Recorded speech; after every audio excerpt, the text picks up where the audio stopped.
Chapter 3. I will send my messenger, who will prepare the way before me. Then suddenly the Lord you are seeking will come to his temple. The messenger of the covenant whom you desire will come, says the Lord Almighty. But who can endure the day of his coming? Who can stand when he appears? For he will be like a refiner's fire, or a launderer's soap. He will sit as a refiner and purifier of silver. He will purify the Levites and refine them like gold and silver. Then the Lord will have men who will bring offerings in righteousness, and the offerings of Judah and Jerusalem will be acceptable to the Lord, as in days gone by, as in former years. So I will come to put you on trial. I will be quick to testify against sorcerers, adulterers, and perjurers, against those who defraud laborers of their wages, who oppress the widows and the fatherless, and deprive the foreigners among you of justice. But do not fear me, says the Lord Almighty. I, the Lord, do not change. So you, the descendants of Jacob, are not destroyed. Ever since the time of your ancestors you have turned away from my decrees and have not kept them. Return to me, and I will return to you, says the Lord Almighty. But you ask, how are we to return?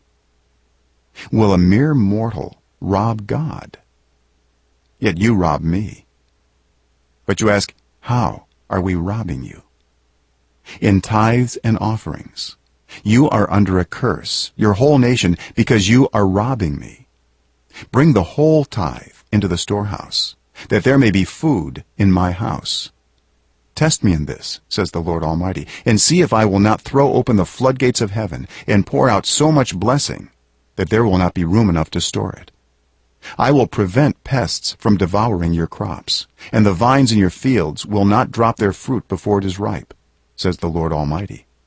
Then all the nations will call you blessed, for yours will be a delightful land, says the Lord Almighty. You have spoken arrogantly against me, says the Lord. Yet you ask, what have we said against you? You have said, it is futile to serve God.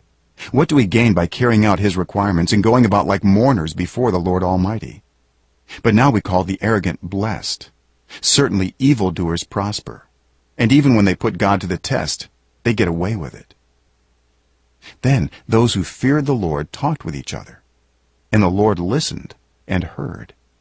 A scroll of remembrance was written in his presence concerning those who feared the Lord and honored his name. On the day when I act, says the Lord Almighty, they will be my treasured possession. I will spare them, just as a father has compassion and spares his son who serves him. And you will again see the distinction between the righteous and the wicked, between those who serve God and those who do not.